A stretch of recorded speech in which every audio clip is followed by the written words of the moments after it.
Welcome, everyone. Thank you so much for joining us tonight. We really appreciate you taking the time to come and give us some input. We also are welcoming our online virtual participants. So this meeting will be recorded. And for those of you that are online or in the room, I'm Evelyn Ives. I'm the project manager for the master plan of this property that we call Mount Vista. And I'll be doing the presentation with Jasmine Ariana. She's from Excel Tech. She's a landscape architect. And like I said, this meeting is being recorded. And those that are online are muted, but those that have questions, please use the chat feature. The chat's going to be monitored at all times. And if you have questions, please type them into the chat. We will get those during the Q&A session at the end of the presentation. So today, here's our agenda. We'll be doing quick introductions for the planning team.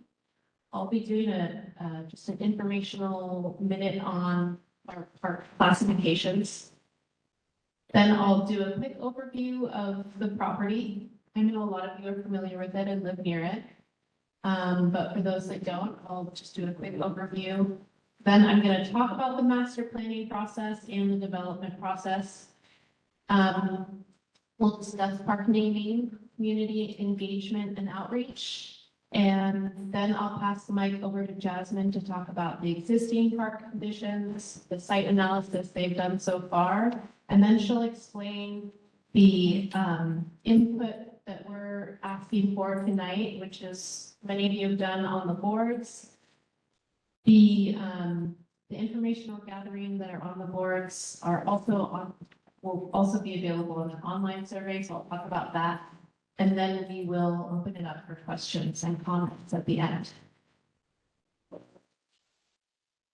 So I've already introduced myself and Jasmine, but others from the Parks and Lands division, can you raise your hand so that people can see you? David Stipe is our planning and development manager. Lindy Wallach is our one of our park and trail planners, and she works on many other projects. I'm happy to let everyone know if you have questions about other projects, you can feel free to reach out to me. And then we also have Haley Shannon, who is in our communications team. She's here. Thank you, Haley, for all you do. And then Haley McLaughlin-Burton is not present today, but she is our PIO. And if you have questions about other projects in the county, she's a great resource. And then we also, from Excel Tech, we have John Chalfin. He is also a landscape architect. So our park system is broken down into certain park classifications, and they dictate what type of development would be done and how many people might use the park. So our regional parks serve residents in the county and beyond. They may include extensive trails, sports courts, or special features like waterfalls that would bring a lot of people to those regional parks. So an example would be the Louisville Regional Park or the Salmon Creek and Klein Line Pond Regional Park. Our natural areas are also large properties, but they are primarily managed for natural and ecological values. And so a good example would be the Salmon Morgan Creek's natural area or Whipple Creek natural area. And community parks, they can range from 20 to 100 acres, and they serve a wider radius, smaller radius of about 3 miles. So not bringing people from outside the county to those. They may include sports fields, skate parks, and play courts. So some good examples would be the Lida Community Park or the Fairgrounds Community Park. And then neighborhood parks are smaller assets They are typically up to 5 acres and they serve the community within a half-mile radius of the property. So they include play areas, lawns, pathways, smaller sport courts, and picnic tables. So I'm sure many of you are familiar with Cozy Camp, that's a neighborhood park, or Low Lawn Neighborhood Park. And the classification here would be neighborhood park. So we're serving residents within a half-mile radius. This is a drone image of the front of the park. And here is a map of where it's located. We use this map because it not only shows Northeast 29th Avenue, but it also shows 2 other county assets nearby. So there's the Whipple Creek Hollow Natural Area that runs along Salmon Creek. And we also own this property here, which is deemed Salmon Creek Community Club. And these are both nature-based assets with a few trails. But Mount Vista is a 5-acre property that the Parks Department purchased in 2005 with the intent of eventually developing it into a neighborhood park. So at this stage, we're at the master plan. It is the goal of the master planning stage is to envision a space that would be most appropriate for nearby communities. And so that's why we are opening up to public engagement at this point. So our first open house is early envisioning. We want to know what type of activities you want to do at this park, what type of assets you might use while you're there. And then the second at the second open house, we will incorporate all of your input and prepare 3 conceptual designs and then get your feedback on those.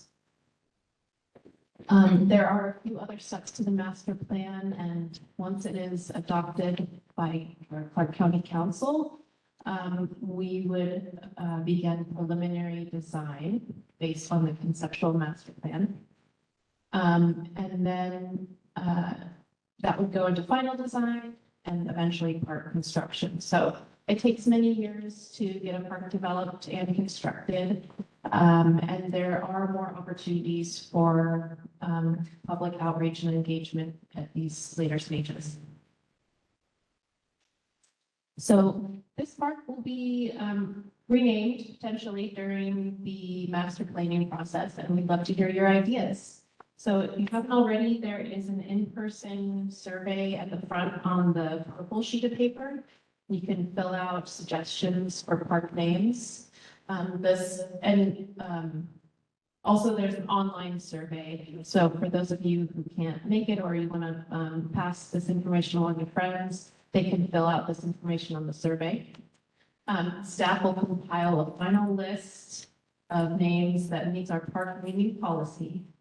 And then we will present those for a vote at the second open house and during the second online survey period.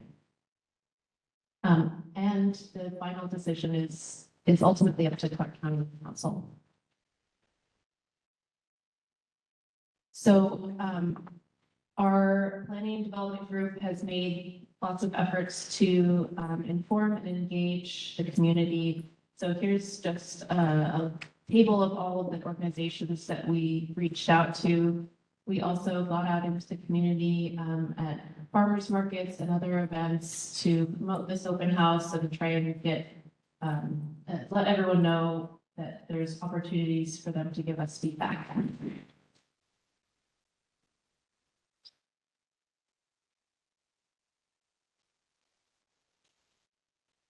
Oh, can you advance this? All right, pass it over to Jasmine.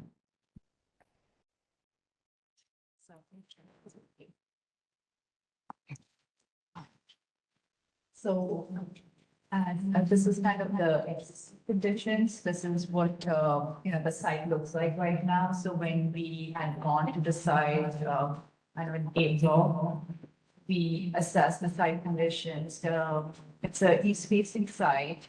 And then Clark County hired, sorry. Clark County, I don't want to. Closer. Okay, is it better? Okay. So Clark County hired an arborist who walked the site and assessed the conditions of all the trees that were there. And we were able to identify trees and what conditions they were in. Some of them were impacted due to some storms that had happened. Predominantly, there are Northwest native trees out there. So we've got Doug firs, we've got western red cedars, big leaf maples that are on the site. And you can see the tan colored area that's there, that for the county GIS map. It's identified as a biodiversity area corridor. So it has a lot of more native planting vegetation. And then if you notice, there's a little bit of an asterisk. That's a snake, snack that's a little bigger diameter. That would be a great element for wildlife elements that are there that's already existing on the site. The blue line represents the water that's running through the site, and then the brown kind of represents the stormwater, and the stormwater infrastructure features are in the red. The site is predominantly surrounded by single-family housing, and there is already unpaved existing trail. So people have been using the site as a pathway, so there is already an existing trail that's there. So this is sort of what we observed when we were on the site at that time. Then we went in, and since our observation, we made additional site analysis. And as I mentioned, the site is east facing, and it has a very gradual slope. So if you can see, it's got a gradual kind of transitioning up. This is the high point, and it's kind of represented, and then it's kind of got a gradual slope down in this direction. So it's a great site for a natural trail pathway that's there. We kind of, with the vegetation that's already existing, we kind of showed some shade patterns that are there, as well as sun access areas that are there. And then on the high points, there are great opportunities for views. So that is, again, a great spot for a high point to be able to look out and see some wonderful views from the side. The summer wind kind of is blowing in this direction. Winter wind is out there, that's blowing down out here. Predominant, this will probably be the main entrance into the park, but there are sidewalks along on these sides, so there will be access to the park from these locations, as well as there's sidewalk access here and here. So there is good sidewalk access for people to come walk to the park. And then if you notice, as the artist assessed, we have shown is these areas where there's the red circle shows trees that are in poor condition. So those would be to be assessed. So we have kind of identified those areas out there. Trying to see. And then there is an existing utility box out there for power for this space if we need it.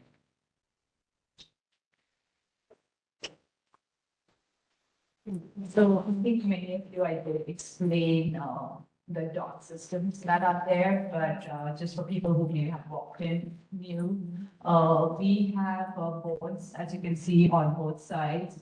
And for people who are online, I think there's an online survey that fills it. So the blue dots represent, there'll be a board that's there for favorite activities. So we'll be giving you 3 blue dots, and you can put them on 3 activities that you think are something that you really want. Or there's also a box out there that if you want to add something to it. Then for the park elements, we will be giving you 3 green dots and 3 red dots. And that will be represent, green dots represent things that you think really want in that park. And the red dots represent things that you don't think belong in this park. And then the black dots would be, again, 6 dots that will be given. And those are for the 3 dots that you put in.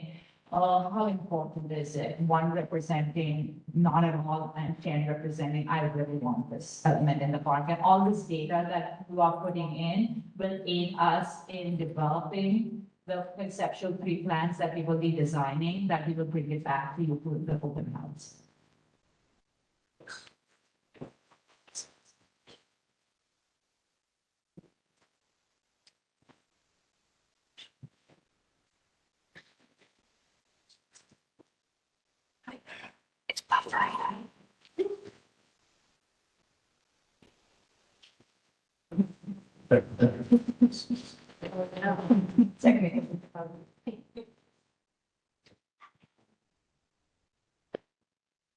Okay, perfect.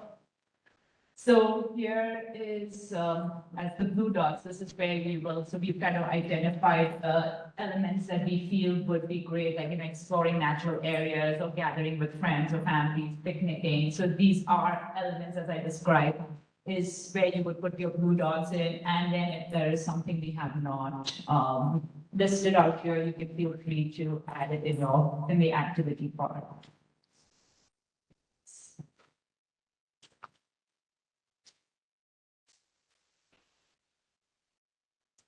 So this is where we now are breaking it down more into a little more details to get an idea of what are you envisioning. We've kind of talked about in the earlier ones, like a play structure. Now we're kind of focusing more on the play elements. We've broken them down into 4 things that we feel may be a good fit. So there's natural play, or maybe there's a multi-use sports court, a small sports court, or a play structure, or an adult fitness center. So again, this is where you would put in there 1 green dot and 1 red dot, depending on if it belongs or does not belong. And then depending on, say, if I said I really like the natural play area, I put a green dot on it. I would put a black dot trying to identify where it would be, how important would it be, like 1 being not important, to 10 being not important.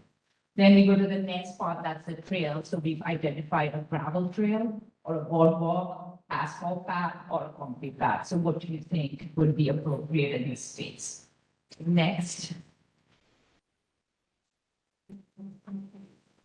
would be planting areas. So would you like it to be a habitat and native plant garden that we would like, or more of a lawn? It could be a combination too. That could be some lawn areas, or more of an ornamental planting area, or kind of keeping that tree canopy that's there. So I know again, this is where you kind of want to pick and choose what you want, and then again identify where. Then similarly, seating, would you like more natural boulder seating, or sort of like small group seating areas, or picnic tables, or maybe like picnic and game tables that are there? So again, selection of what you like and what belongs, what does not belong. And then we were looking also at interpretive science, right? So it's an educational science. As I was saying, like, there's a biodiversity area. So we could probably talk about in the educational science, talking about the native vegetation. So that could be an element that could be there. Or it could be a community board area where the neighborhood has something and it's placed there. Or it could be a demonstration garden area that could be placed, or just artwork that could be added. So those are suggestions. Then site amenities, there are certain standard things that Clark County will be providing as amenities in the park, but additional things could be like if you want a bike rack, or would you like a shelter? It doesn't have to be that big, it could be a smaller shelter that could be there, a drinking fountain, or accessible parking. What would you like out there? I'll hand it over. Thanks, Jasmine. Like I mentioned, there is an in-person survey and an online survey. We have a few additional questions that you can fill out if you'd like. What are your concerns regarding park development? Please suggest up to 3 potential names. And then is there anything else you'd like to share with us? So this is just open-ended for you to write in. Oops, there's too many there. Okay. Oh, okay, thank you. So the next steps, before I go any further, I actually forgot to mention one very important person in the room. The Clark County Council appoints a Citizens Parks Advisory Board. We have the chair with us tonight. His name is Jim Couts. Anyway, thank you. Thank you for coming tonight. Just wanted to point him out and let her know the Parks Advisory Board, a little bit about that.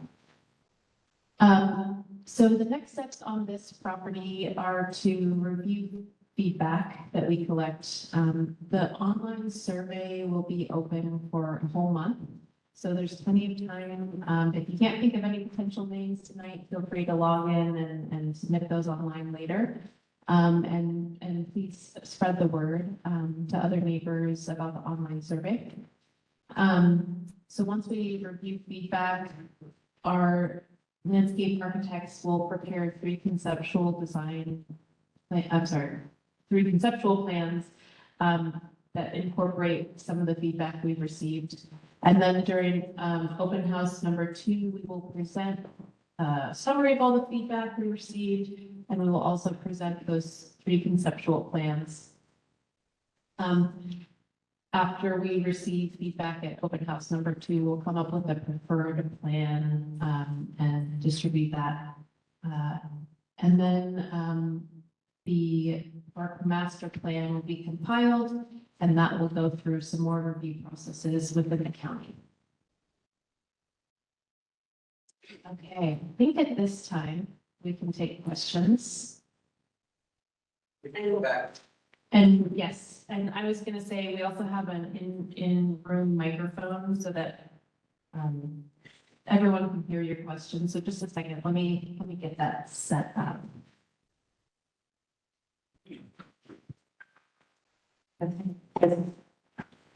It's right here.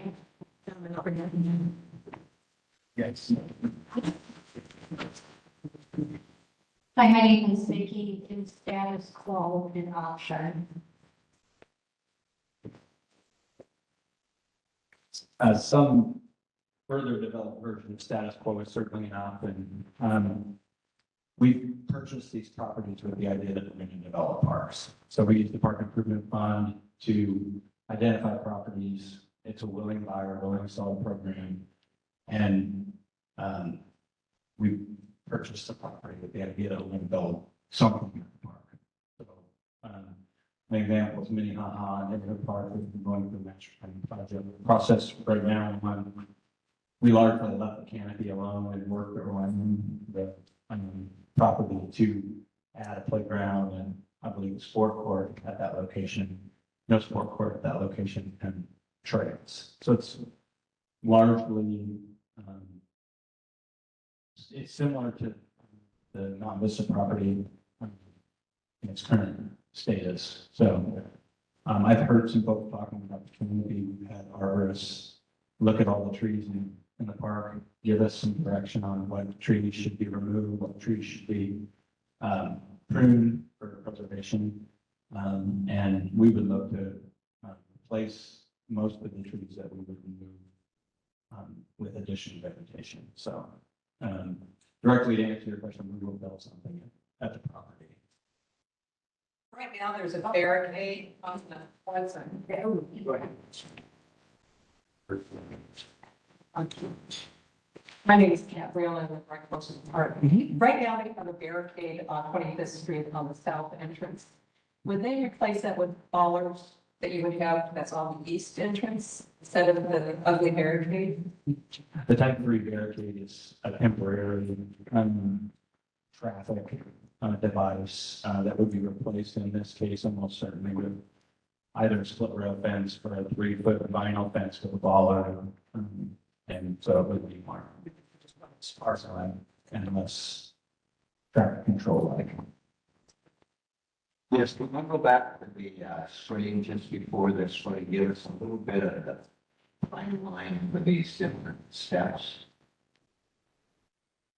Thank you.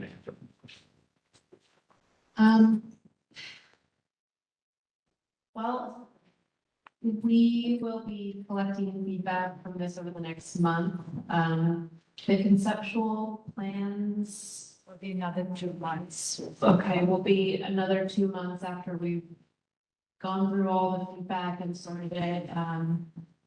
And then it takes us quite a bit of time to organize and prepare for these open houses. So from there, I would bet another 4 to 5 months.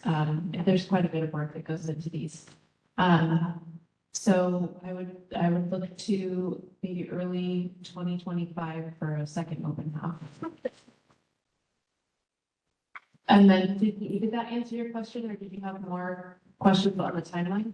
No, I think that gives me a general idea. And the question that went along with this was what has been budgeted for, and what has not been budgeted for. the way to construction. So, yes, the park is in our capital improvement, our draft capital improvement plan, and we have scheduled out preliminary design, final design, and construction as early as 2029, was it? I think 28 at this. 2028, as early as 2028. Yeah. Thank you. Anybody else? And that's 2028 for full completion. That would be, 2028 would be when construction starts, when we're spending that money. Yeah, we like to give everybody a chance to ask one question before we go back to the questions. Is there anybody else that will like to ask a question? Yeah, so you hand out mailers or send them out 2 weeks before each event. Well, What is the budget for this park development? What have you spent to date? And since you'll take the microphone from me, what is the anticipated maintenance increase over what we're currently paying for this park today? We don't currently have any sort of levy increase plan for operations and maintenance. This is funded through the PIF fund, Park Improvement Fund, which is developer funded. So when the subdivision gets built, they make a system development charge, for lack of a better term. If you lived in another community, you might have heard that term. So the developers pay the school, like the school district, each the street department, they do the frontage improvements. They make a system development contribution to the fire department. And then the other fund that we use is real estate excise tax, which is a fund that all the public works departments in the county have access to. So I believe that I couldn't tell you exactly how much we've spent so far in consultant fees, but it's, I think it's $50,000 or $60,000. I'd have to get my budget looked out, which I didn't bring with me. And I believe the park is budgeted for somewhere between 2.8 and 3.2 million dollars for sort of total expenditures. And it's all, again, funded through real estate excise tax and park improvement fees. So it's fun. anybody else?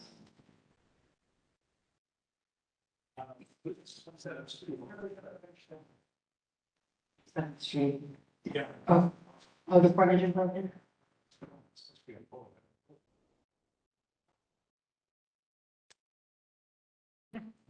We're gonna go way back to the first map, just so I'm not speaking on each other.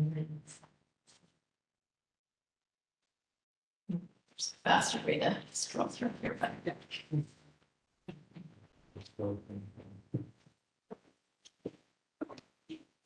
Are you asking about 27 Avenue East side. on the east side?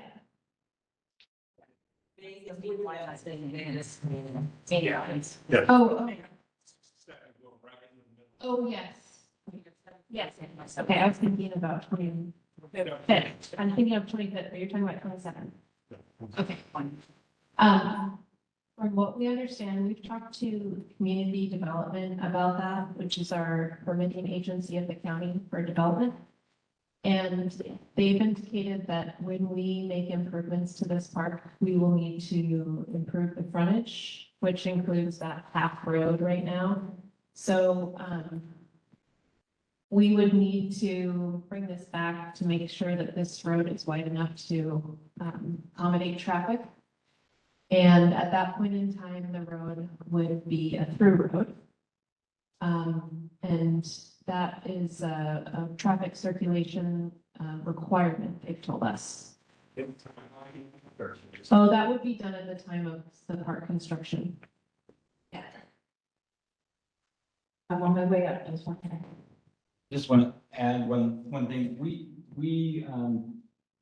go through the exact same approval and review process that any developer in the community would go through. We have the same development requirements, stormwater, frontage improvements, and those sorts of things. So anytime we have a piece of property like this where we have half street, which is pretty common, we're required to bring that street up to county standards. So I believe this is a local access street. I can't tell you exactly what the section looks like, but if you envision the curve that's on the west side of the street, right here, and you look straight up, the curve's probably gonna be right there. So it will be a through street. Now, just real quickly, we are trying to work with community development engineering to not develop Northeast 25th Street site. We don't want to chop our site into two different pieces. It creates a safety issue for us. It creates what we would call a stranded parcel. We wouldn't really be able to do anything on the west side of that road if it went through. So we may have to develop some sort of emergency vehicle turnaround at the north leg of Northeast 25th Avenue, because that street's longer than 300 or longer than 150 feet. If a road is longer than 150 feet, you have to have an emergency vehicle turnaround, which is a cul-de-sac or a hammerhead, so a fire engine doesn't have to back up. So that would come into that north market. We're looking at a hammerhead turnaround, to be honest with you, on our property. We haven't approached those property owners yet, but we'll probably have a conversation because they own a thin sliver of land between our property and the right of them. So, Yes, we talked about fencing. We're the second house from the right on the north side. And will you guys identify the property line there so that we know where that line is going to be? We don't have that fencing, so forth. You said it's probably. so we'll work with the county engineer and we'll put in a survey request. I'm sorry, we'll work with the county surveyor. We'll put in a survey request and they'll stake the property boundaries. Typically, we do this at the time of property acquisition. For whatever reason, that hasn't been the case at a couple of our properties. And so in this case, sometime in the fall, when they get done with the construction season, because we're busy on the right away, I would envision that we would have the surveyor out there, and you'll see fiberglass pins, the flag on them, and that's what we're doing. It's just surveying where the property line is, so we can put the pins, generally speaking, about 1 or 2 inches inside of our property. My name is Aaron, and I have a concern about the southeast corner right there. So that currently is not a full street, and you guys are talking about opening it up and making it a full width street. Have you guys done it? Yes, that one right there. Yep. So currently it's barricaded, Mhm. so no traffic will go back and forth. Once you remove that, have we done an impact study on the amount of traffic that is now going to, instead of going out to 29, coming up? They're gonna have access to 2 neighborhoods to get out to that other road heading down towards 20. So that's kind of my concern, because I have 2 houses over there on the northeast corner. And my street will be significantly impacted on heavier traffic. So when there's development in our park system, we go through site plan reviews, and we will go through the site plan review process on this. Typically in the type 1 site plan review, which is what a neighborhood park goes through, we don't have to do a traffic impact study because we're not generating traffic. Opening up the road would generate traffic, but it isn't necessarily for people coming to our neighborhood park.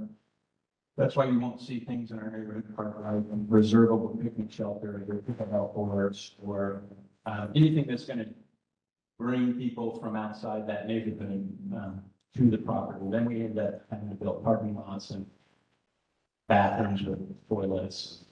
Our maintenance burden goes up significantly. And these neighborhood park properties typically aren't big enough to accommodate those sorts of uses. So if the development engineering folks wanted us to do a traffic impact study associated with us widening this road, we would do it because, again, we like to be a developer, but chances are they won't. they'll just want the road developed to the full width. Because that's the idea behind half-width road development, is eventually when construction comes in on the undeveloped property, the road gets developed. So who would we contact if we've done as the citizens and property owners surrounding them?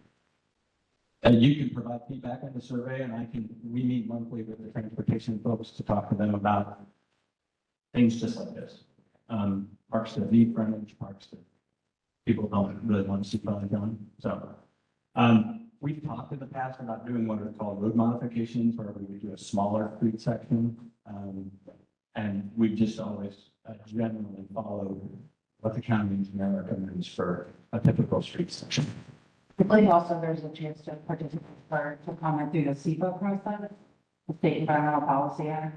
So we have to fill out an explanation of how we meet all of the criteria in that, and traffic is one of those things that if you don't feel it's sufficient, when that's released, then we would be able to comment on. But you can still, and if you want us to reach out to you, just make sure that you have your email contact is on our assignment sheet. Yeah, does the planning take into effect any of the water runoff that comes off that park, and also irrigation for any of the new things? Because there's a lot of water that comes off that park going to the east. I mean, it runs through the straight, so any thoughts on it?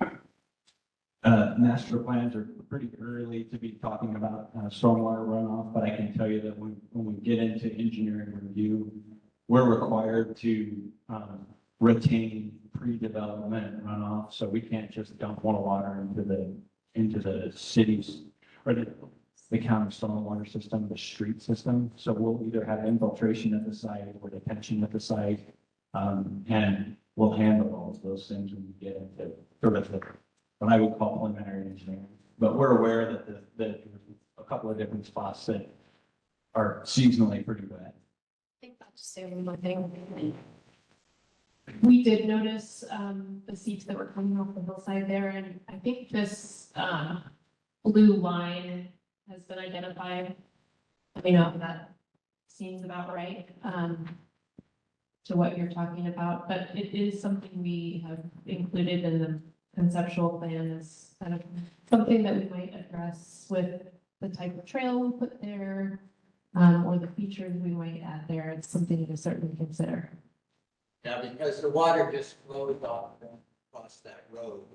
It literally is little stream, sure.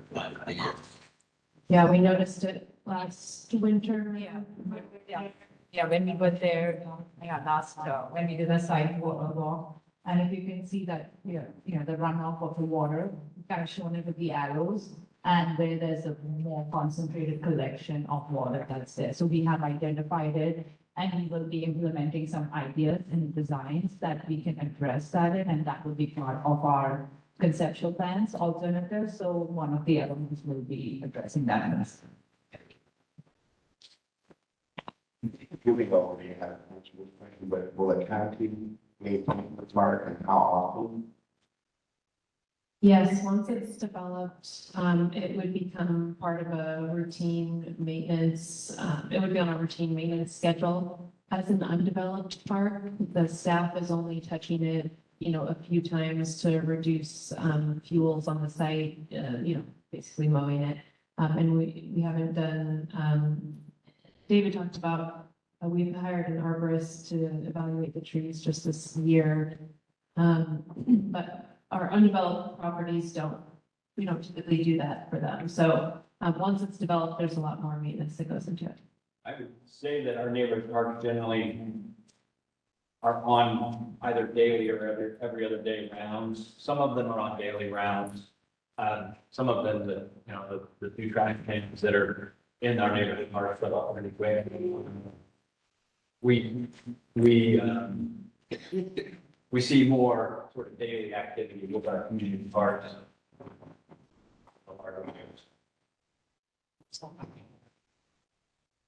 Anybody else?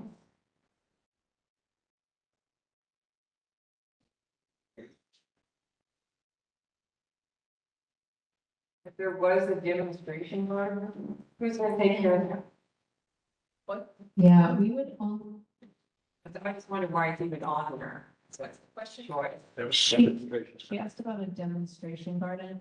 We would only incorporate that into the design if there was a lot of feedback that we received tonight or on the online survey that there was a community group that wanted to I guess, host or maintain volunteer, thank you, to work on that garden.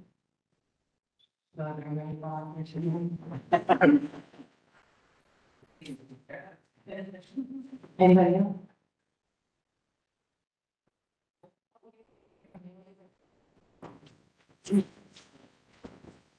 So the west side of the green line borders with the whole area.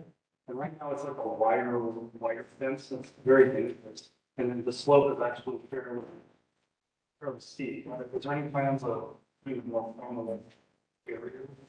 But then we're most likely be our standard 5 foot galvanized beam fence along the property boundary. That is actually private property.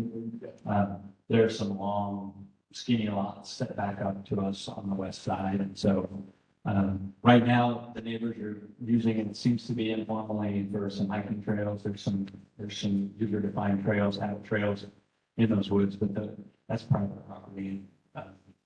We would be putting our fence up, so.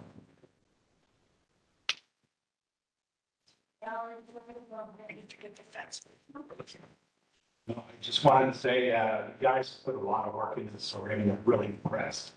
I really want to thank you for saving the trees. As opposed to Cozy Camp up north and the other one across from WSU campus, they don't have these kind of trees. And this is really a big resource, big asset to the neighborhood. So I want to thank you for putting in number one. You guys did a great job. Thank you. Here, wow. Thank you. Just a little bit on canopy, and shade.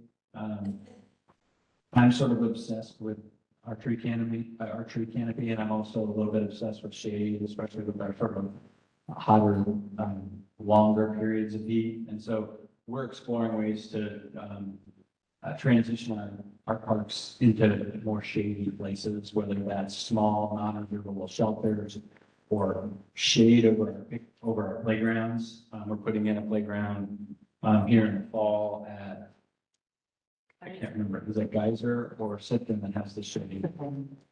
Sifton Neighborhood Park will have the big canvas sails over top of the playground to provide some more shade. And then next year, we're putting in a shade structure over the top of the playground at Bosco Neighborhood Park. So we'll be looking at shade. Minnehaha Neighborhood Park, I mentioned earlier, there were 140 trees or something. And we've got an arborist report there, recommendations on, again, what to remove, the non-native trees, and then which trees to do sort of deadwood pruning and lifting the canopy. Trees really struggle when they're trying to keep things alive that aren't healthy anymore. And if you prune them appropriately and somebody who knows how to do it does it, then it reinvigorates the tree. And I would anticipate that we would definitely see more trees going into this park. And in the plan, that some of the trees eventually will sort of reach the end of their natural life. And we don't want to see the entire canopy of the park disappear all at once because we have some sort of a pest problem. Some of you may be aware of that's Dutch elm disease, but there's also this emerald ash borer that we're dealing with here. And so we've been really cognizant of the plant list that we're using to develop our parks, to put things in that are hardy and don't require a lot of water because we want to cut back the irrigation we're using in our park system. I'm going to say at Cozy Camp, there were super trees, I think, when we took the property over and we didn't have to cut one down because of some severe damage that happened during the project, but we definitely try to save as many trees as possible.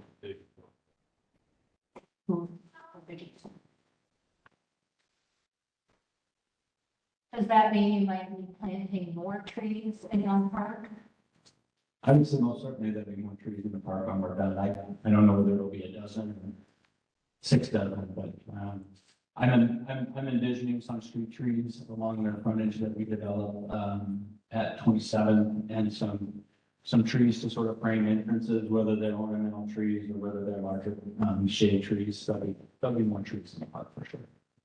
Okay, and maybe some cedar trees inside. Oh, yeah, our plant list has a lot of natives. We have incense cedar on our plant list, and, Douglas fir, of course, and we're trying to stick with the natives that are hardy enough to survive on current warming climate, which is also a bit of a challenge, especially with some of our conifers. So there are some cedars that are a little bit more tolerant to heat, and we're transitioning to those species. So definitely more trees in the park. From a park perspective, as a park planner, landscape architect, we've been doing this for a really long time. I want us to come in with the lightest touch possible on these properties, and leave the character alone and bring some of those amenities that we would have in a neighborhood park without just clearing it, leveling it, and starting over. So that's why we hire an arborist at the beginning of the process to evaluate the trees. You may actually see some pruning this fall, depending on budget and schedule, to try and deal with some of the trees that we would consider hazard trees. If your house was a target of a hazard tree, we might cut it down. And there's no current hazards in the park because there's nothing formally developed in the park. But we'll deal with that when we're developing. So if we put something near a tree that would be considered unhealthy, we would either snag the tree for wildlife or we would remove it. Yeah, I really appreciate that. Thank you for those of us that have lived around the park and utilized it for at least the last 16 years. And my case and many of the neighborhoods that have been in place, I think we've enjoyed it in its natural state. And when you start talking development, there are many of us, and a bunch of us that are here tonight as well, who are not really liking that word. Because it does bring in people outside of who's normally there, and that's a neighborhood watch concern. I'm also a little bit concerned in the outreach slide that you provided, and just by knowing I am an HOA member that is adjacent to that park, and we were not contacted. So it would be important, I think, if you would consider in your outreach that all of your HOAs surrounding the park are involved. And not just by posting a sign or multiple signs. That was quite a surprise to see that suddenly our community is developing a park. And it's an expensive undertaking. And I think there are many of us that, we're actually pretty happy. Maybe if it was mowed a little more often and the bark tips were put on the trail a little more often. But there's a lot of that we really enjoy in its natural state. So I appreciate that you're trying to be inclusive of the people who look forward to the peacefulness of a natural state part too. Thank you. Just want to share two things. One on the HOA, we did work with our neighborhood association group who is aware of HOAs. We did contact the HOA. We have an email list that we were provided, but we don't contact everybody that is a member of the HOA. We ask them to share that information with folks, and also everybody you should have received a mailer within a half mile, or actually a little bit further of that part to know that there's a meeting today and that the survey is. So if there's an HOA that you feel that we've left out, please share that with us, and we'll make sure that we reach out to them and make sure that they have survey information we can carry on here tonight. But I would, okay, well, I wasn't your email address. And then I would just like to share at Minnehaha and River Park, which is I'm sure going to be truly in River Park. We had a lot of folks at the very beginning that were really hesitant, kind of similar to what you're sharing with us tonight. And one of the things that they were interested in eventually was for landscaping with habitat restoration and planting. And I think that's an option over planting area, so that we really do bring back some more of the native plants. A lot of times, there's plants that have traveled in from other people's backyards or whoever owns the property in the past. And it's a great opportunity to actually plant some native plants and kind of restore that natural feel or natural feel, and create a healthy habitat for the plants and the fish as well. Is there anything else that, or David or everyone?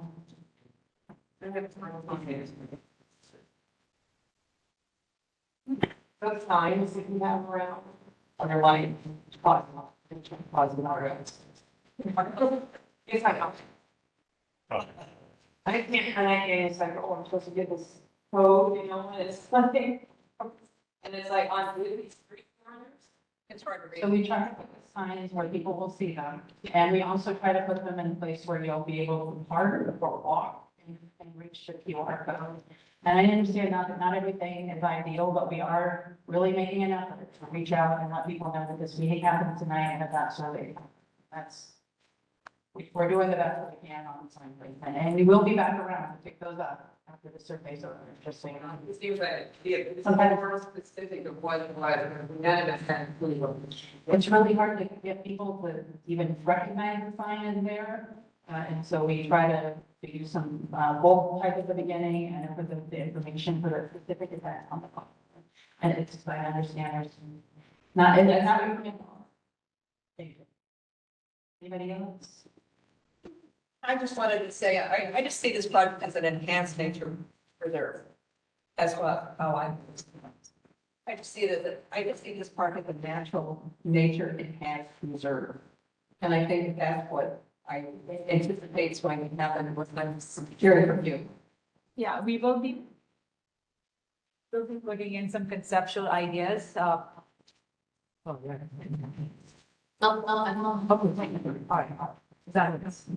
No, we will be, so yeah, that will be one of the conceptual ideas that will be there. So we will be making 3 conceptual plans. One of those elements will be in that. So that would be where the next open house comes in. So we're getting feedback. I understand, I'm sorry. Sorry. I don't know. Just not. Hello. Okay. That's technical.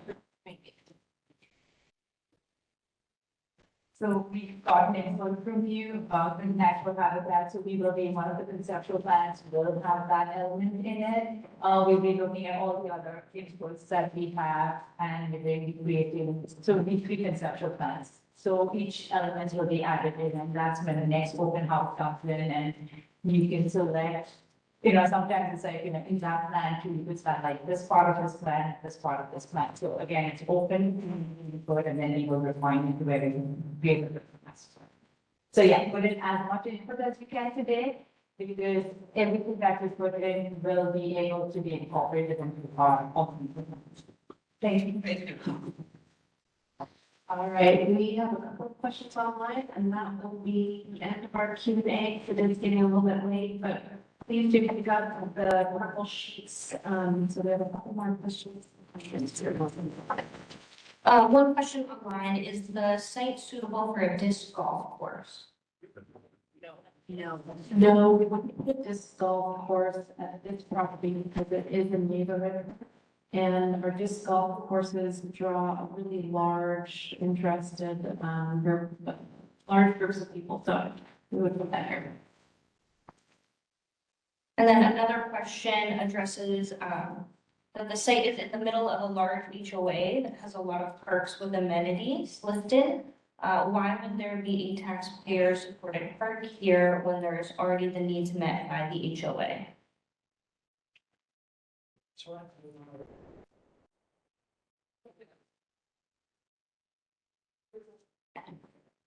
Every 6 years, we do a parks and recreation and open space plan, extensive outreach to the community.